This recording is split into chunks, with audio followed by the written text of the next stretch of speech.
Estaba recordando esos años cuando di clases, 17 años dijiste, ¿verdad? Sí, en la época jurásica.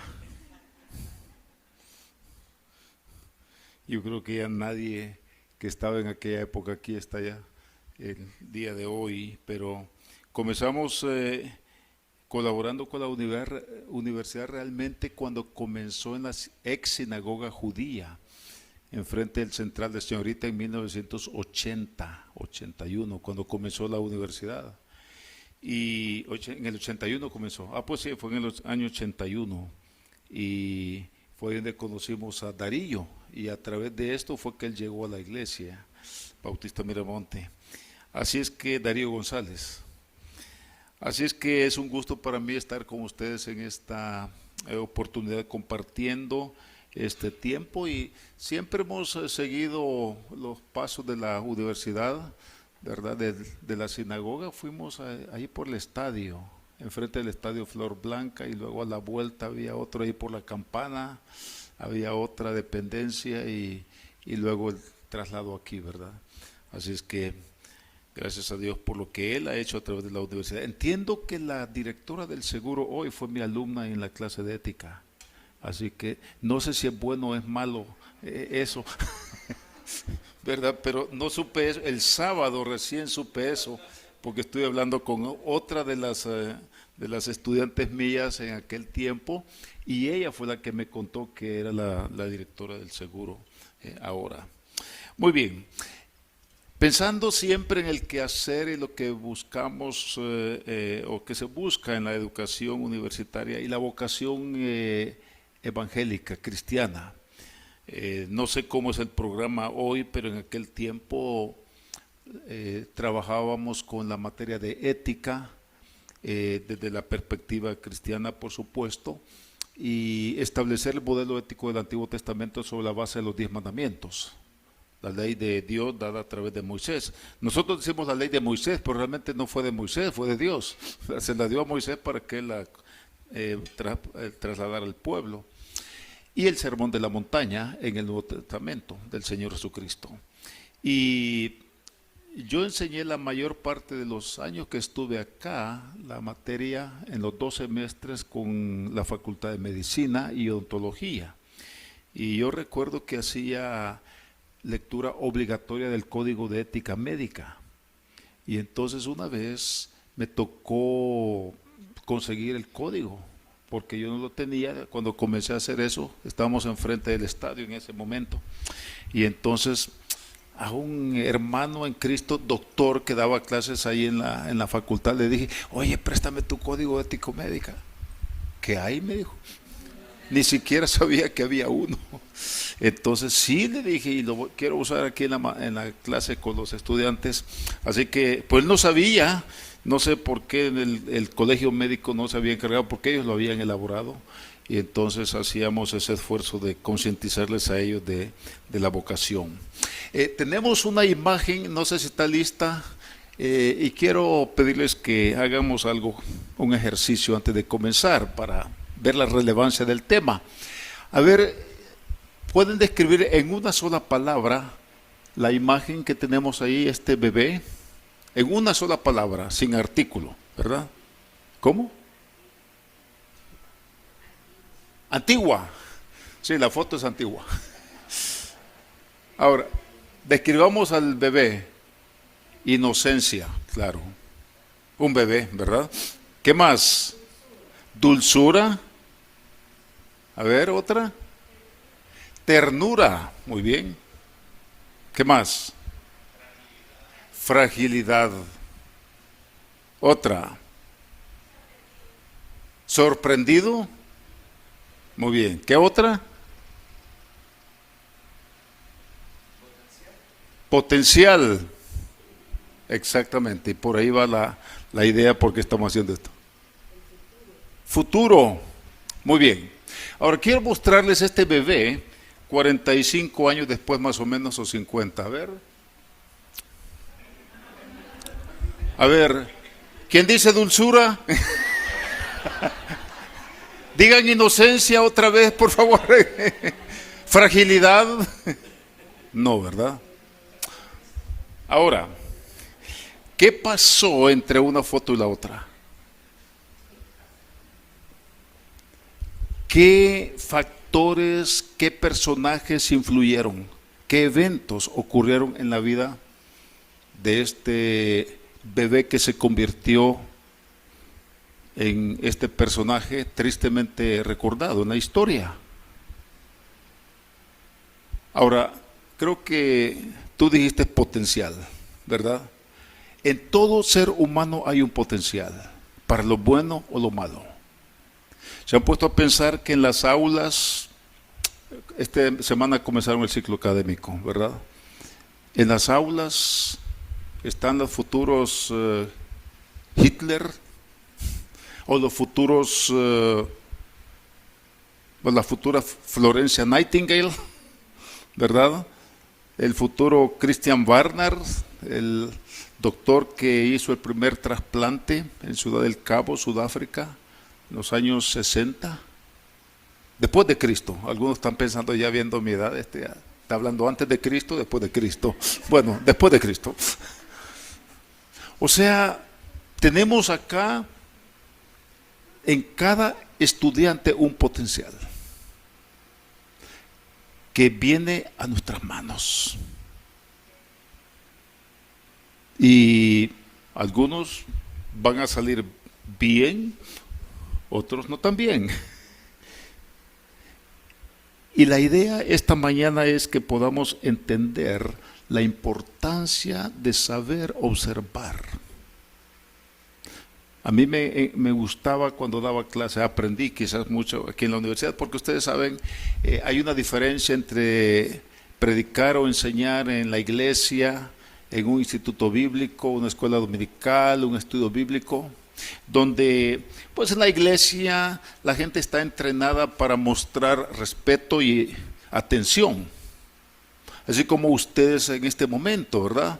Están mostrando atención, viendo para acá, al frente, para hacerme creer que están prestándome atención, aunque su mente esté pensando en la clase que tienen que ir a dar, el informe que tienen que presentar, quién va a ganar la final del Mundial de Clubes el domingo, o algo así, o a dónde van a ir a cenar esta noche. Pero en el aula de la universidad no es así.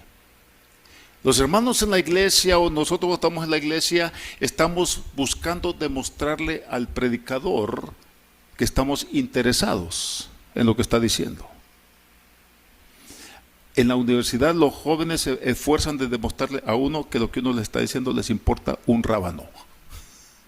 Y si es posible, doblan el pupitre para ver por la ventana, para demostrarle a uno que no le importa nada, menos la clase de ética. A ver, ¿para qué nos enseñan esto? ¿Verdad? Ética 1 y ética 2. ¿Para qué? ¿No quieren lavar el coco? Y cosas así. Y entonces uno tenía que hacer micos y pericos para ganar su atención de nuevo y despertar su interés. Ser necio es un asunto de carácter, no de cociente intelectual. Es mi tesis en esta reflexión. Una persona puede ser brillante, ya me quitaron a Hitler, pero ¿sabe una cosa? Ese hombre era brillante, realmente, era muy inteligente. No fue un problema de inteligencia lo que él tenía, era un problema de carácter. No supo asumir eventos en su vida que explotaron su complejo, sus demonios internos, el agujero en su alma, lo que fuera, que resultó en lo que recordamos de él. Nadie recuerda el bebé, todo el mundo recuerda lo que él llegó a ser varias décadas después. Resultó ser un necio a la luz de lo que nos dice la palabra de Dios. En Gálatas 5 el apóstol Pablo nos da 9 características de una vida guiada por el Espíritu, ¿verdad? A esto le llamamos el fruto del Espíritu. Amor, gozo, paz, paciencia, benignidad, bondad, fe, mansedumbre, templanza, mansedumbre. ¿Pensamos en Hitler cuando describimos los frutos del Espíritu? No, ¿verdad? Claro que no. Pero en Proverbios 26, y es el pasaje donde quiero que busquen, por favor, abran sus Biblias o enciendan sus Biblias si la tienen en el celular. A Proverbios capítulo 26, porque allí me llegó un día de estos una lista muy distinta de Gálatas 5, 22, 23. Lo que podríamos llamar el fruto de un necio. Un retrato de lo que ocurre cuando alguien resiste la corrección y rechaza la sabiduría. Ahora, aquí en la universidad tendremos o tendrán ustedes, jóvenes y señoritas, muy inteligentes. Yo recuerdo algo que pasó en una ocasión cuando estábamos enfrente del estadio, en la Facultad de Medicina. Y pues en el aula había de todo. Eran jóvenes muy respetuosos, muy atentos y otros irreverentes, transgresores, etc. Y en una ocasión, cuando salimos de clase, iban 2 de las señoritas que se sentaban al frente, atentas, muy dedicadas al estudio y todo esto. Iban hablando entre ellas y una de ellas le dice a la otra: pues sí, fíjate, aguanta, mi mamá bien perra se puso. Entonces, ¿cómo dijiste? Porque yo iba, no se fijó que yo iba detrás. ¿Cómo dijiste? Le dije. Y ella me volteó a ver. Ay, perdón, profesor, me dijo. Pues sí, pero es que se puso bien enojada. Ah, esa es otra cosa, le digo. Entonces, que digas que se puso bien enojada es muy diferente de lo que dijiste. ¿Qué tal si yo te diría, mira, pero tu mamá se puso bien perra? ¿Qué dirías? Ah, no, pero es que yo soy su hija, me dijo. Uy, que se cuide de ti y no de mí, entonces, de eso se trata. Y le digo, esa era una de las chicas, me sorprendió realmente su comentario. Pero muchas veces tenemos que observar y escuchar atentamente. Yo llevaba en aquel tiempo, en Semana Santa, cuando recién habíamos comenzado el ciclo, en Semana Santa es una tradición que tengo ahora con la familia, hasta mi nieta, de ir a Montecristo en Semana Santa, lunes, martes y miércoles. Vamos a acampar allá.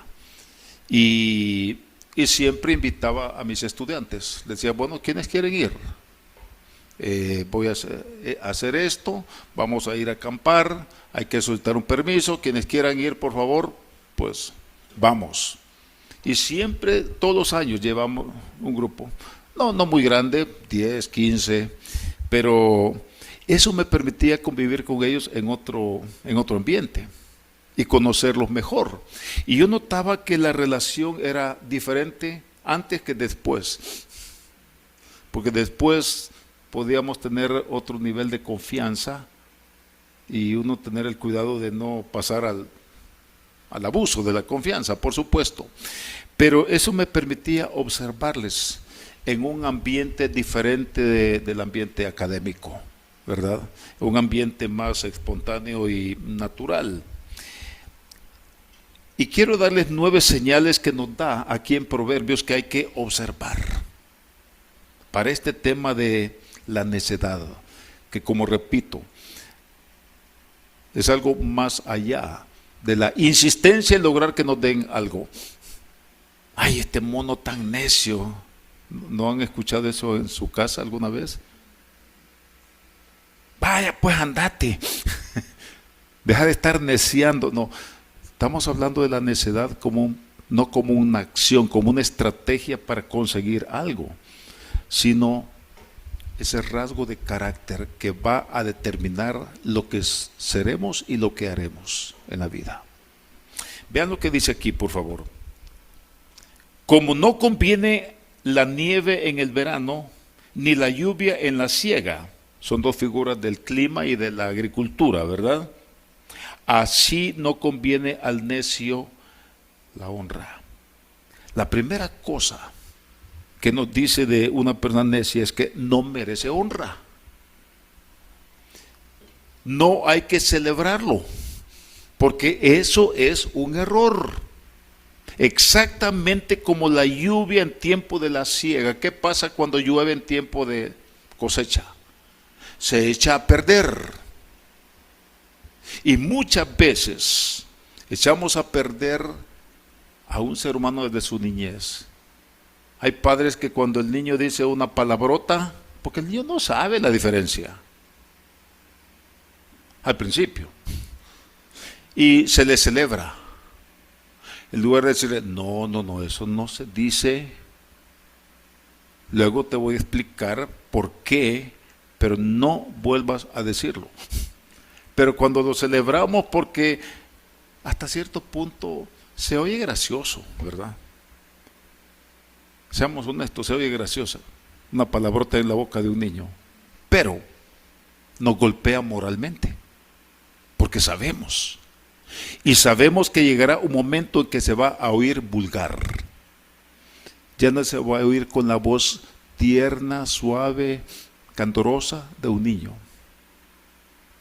sino con el golpe de un adulto o un joven necio. No hay que celebrarlo. Un necio no debe recibir honra por las necedades que hace o dice. Luego dice en el versículo 3, el látigo para el caballo y el cabestro para el asno y la vara para la espalda del necio. La necedad no se corrige con razones, porque el necio no entiende razones, sino con firmeza. Cuando, repito, enseñaba aquí en aquellos años, y no sé ahora, yo sé que han cambiado los tiempos. Alguna vez vine a dar una charla con el programa de No Más Violencia y me quedaba en la parte de atrás mientras nos tocaba el turno. Venía desde la clase anterior y me quedaba viendo a todos los muchachos allá atrás en su asunto, ¿verdad? Viendo el teléfono, su tablet.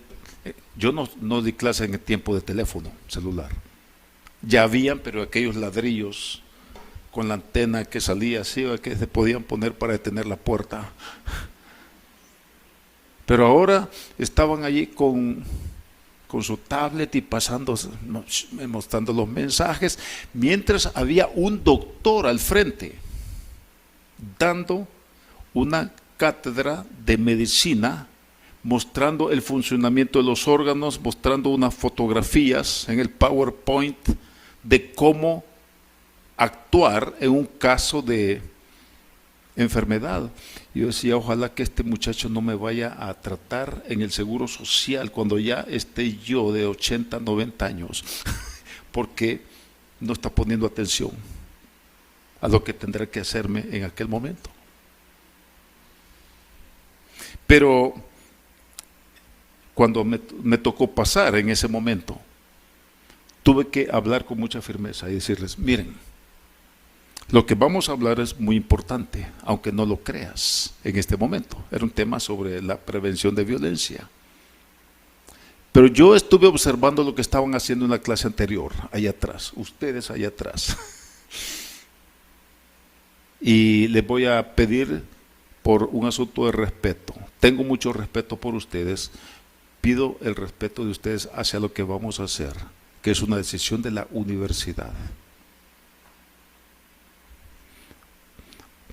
Y es así como hay que hablar al necio cuando se está comportando neciamente.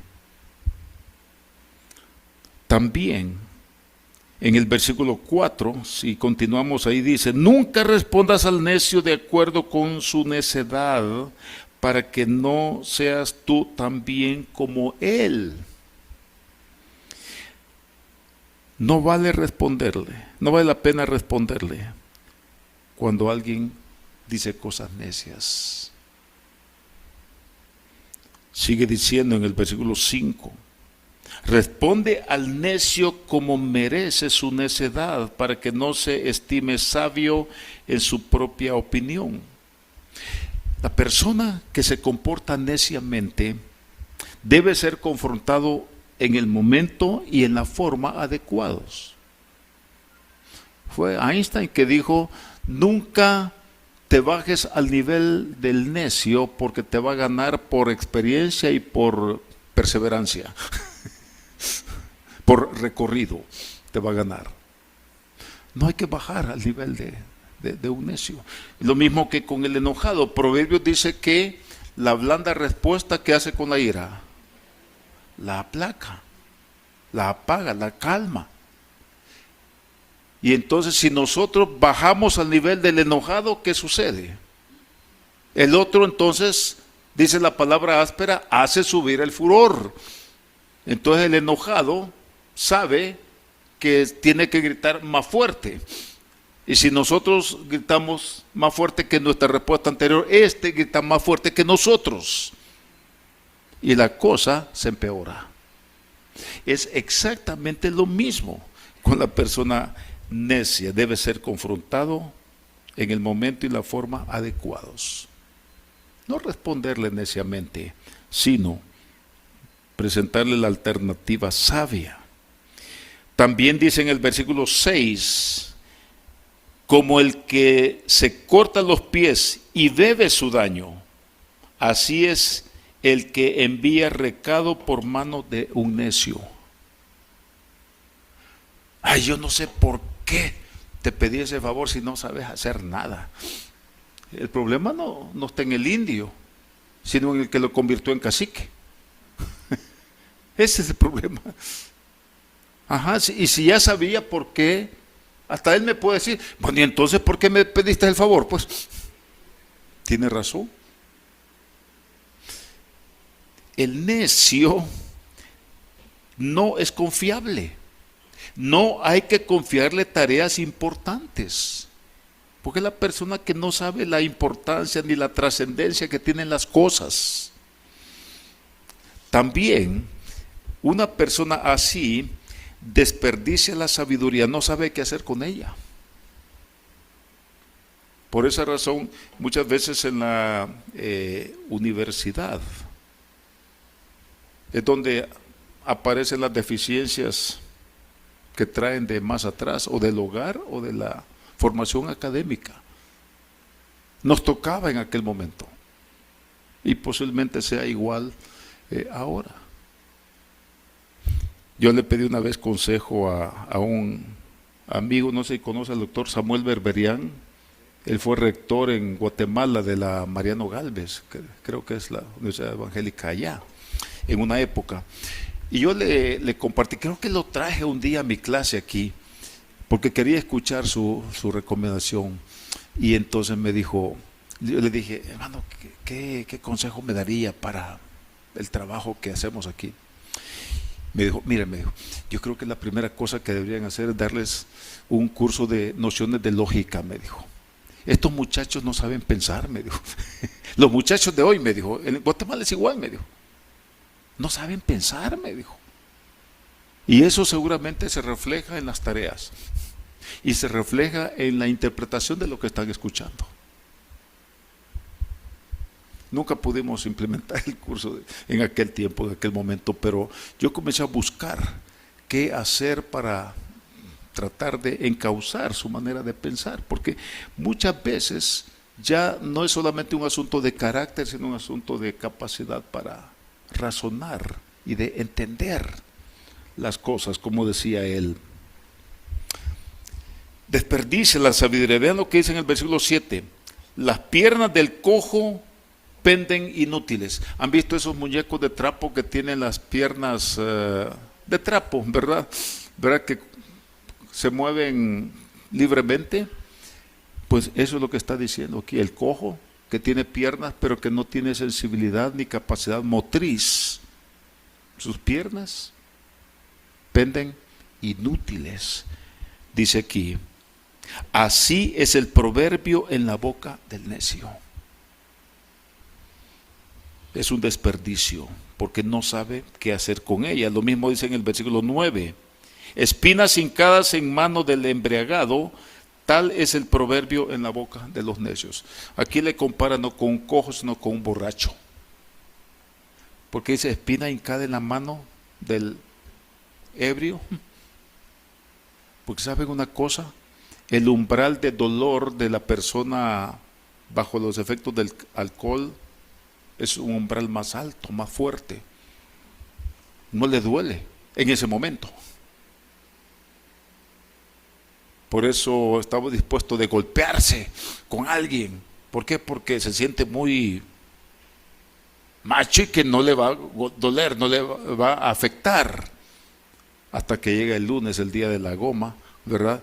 Ay, ¿y esto dónde me lo hice? Comienza a aparecer todo.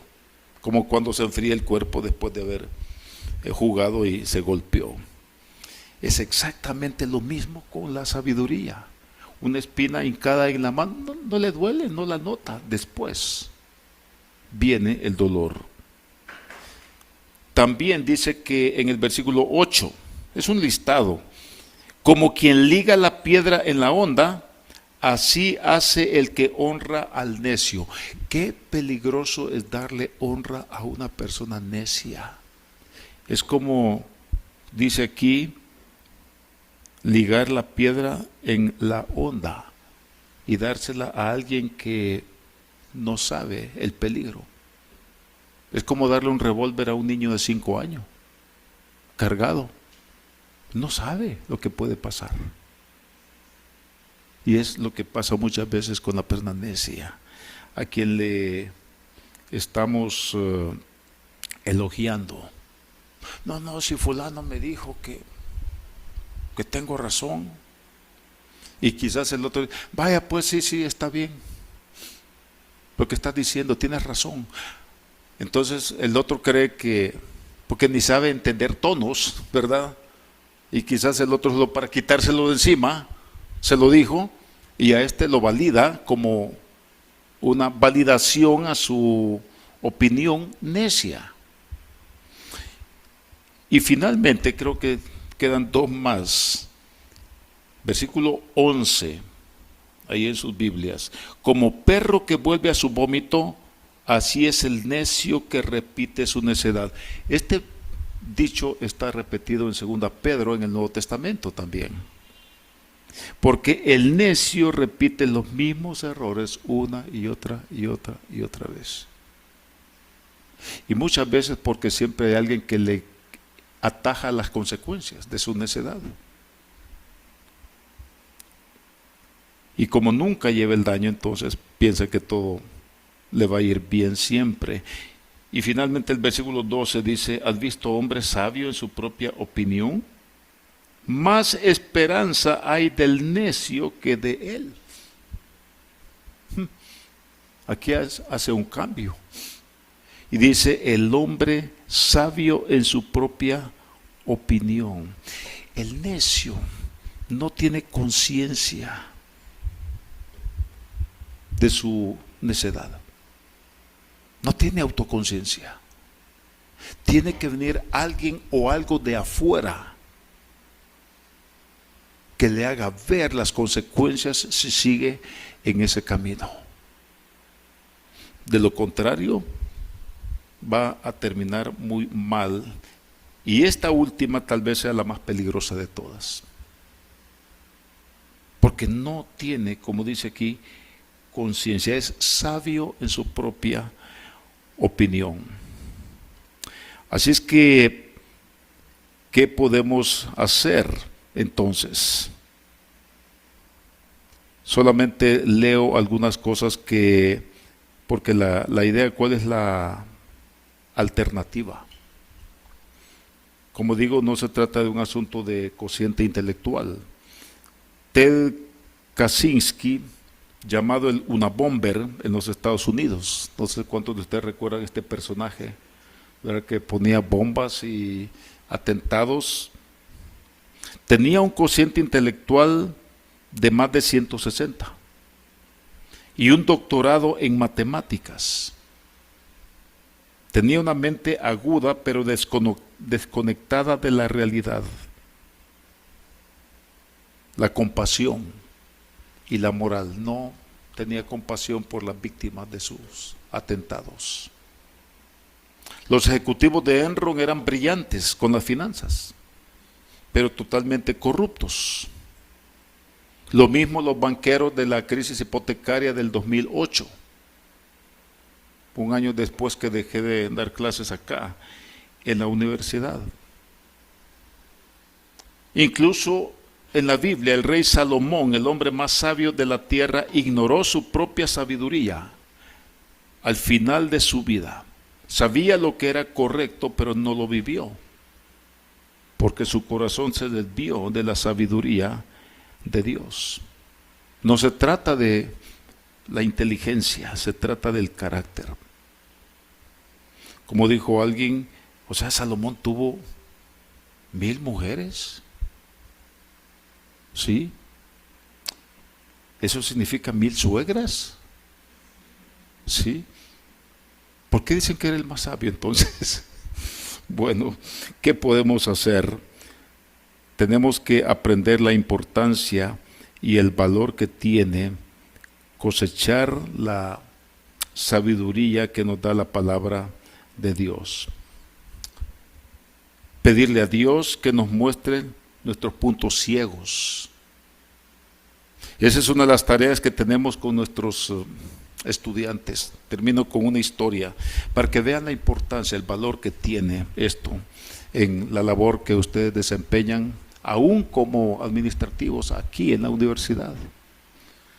Tenía un estudiante, era la Facultad de Medicina, y esta muchacha, Claudia se llamaba, comenzó el ciclo muy bien. De nuevo una muchacha muy atenta a las clases, buen desempeño en las primeras tareas, en los primeros exámenes, pero conforme fue avanzando, y fue aquí a Montecristo en ese viaje, pero conforme fue avanzando el ciclo, fui notando un descenso en su desempeño. Y un día le dije después de clase, Claudia, quiero hablar contigo, por favor, al terminar. Y entonces le pregunté, oye, ¿qué te pasa? Porque tú no comenzaste así, ibas muy bien, pero he notado que ha bajado tu desempeño. Y me dijo ella, y noté que era un momento de descarga, porque me dijo, es que a mí no me gusta la medicina. Y le dije, ¿y por qué estás estudiando medicina? Y me dijo, es que mi mamá es doctora. Ah, dije, bueno, por ahí van los tiros. Ajá, ¿y qué pasa? Es que resultó que nosotros somos 4 hermanas. Ella es la menor. Y la mayor, cuando le dijo a la mamá, ¿vas a estudiar medicina? No me gusta, quiero estudiar esto. Ah, ok. ¿Por qué? Porque dijo la mamá, bueno, me quedan todavía 3 tiros en la cartuchera, ¿verdad? Así que tiro fallido, está bien. Entonces la segunda tampoco quiso. Y dijo la mamá, bueno, todavía tengo 2 tiros en la recámara. La tercera no quiso tampoco. Entonces, la cuarta tenía que estudiar medicina o estudiar medicina, cualquiera de las 2 cosas. No le quedó alternativa a esta chica, era la que estaba en mi clase. Y entonces le dije, muy bien, ¿y qué quieres estudiar tú? Psicología. Ok, te doy 1 semana para que hables con tu mamá. 1 semana.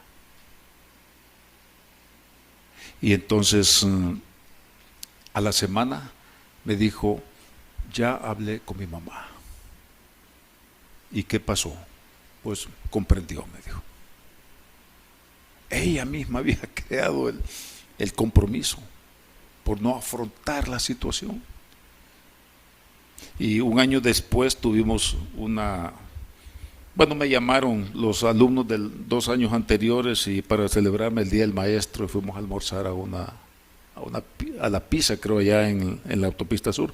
Ahí estaba ella. Y ella estaba estudiando psicología. Y feliz. Y estas cosas muchas veces son las que van a demandar nuestra observación, escuchar lo que dicen, cómo lo dicen, y observar su rostro, sus ojos. ¿Qué diferencia hay de cuando vino a pagar el mes pasado? Ahora, cosas así, que nos permitan tratar de atajar algún vestigio de necedad en sus vidas, porque tienen un potencial que puede abortarse simplemente por una experiencia de estas inocente. Y nosotros podemos ser el instrumento de Dios para poder sembrar una semilla distinta en sus vidas.